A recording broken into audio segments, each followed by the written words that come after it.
Today I'm going to show you how to create this collage effect. It's inspired by this video that I saw on Instagram and absolutely loved. If you follow me for some time now, you probably already know how much I love collage effects. I've actually done a bunch of tutorials for it and you always responded so well. That's why I created my own pack of templates called Picture Collage Effects. I want to give you something that's created by me, something that I'm personally using in my videos. I'll make sure to add a link in the description if you wanna check it out. So starting off with taking a bunch of screenshots from the video, and since the original video have a film frame around the images, I'm going to do the same with this one. Once that's done, I'll just place them across the screen so it looks something like this. And once that's done, I'll just nest them all together.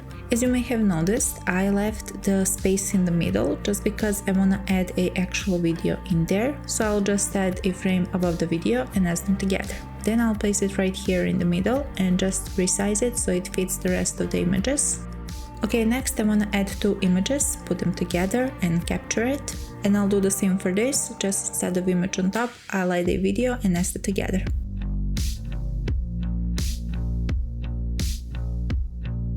Now I need a few images from the main collage, so I'll just zoom in, change the position so I have different shots of it.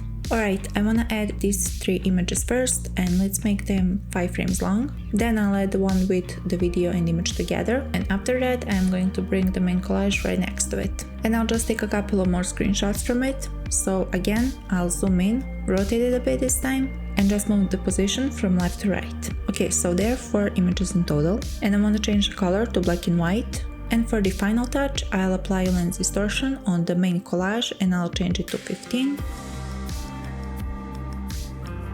Then apply transform, keyframe it at the start, go at the end and scale it up, so that way there's a bit of a movement to the video.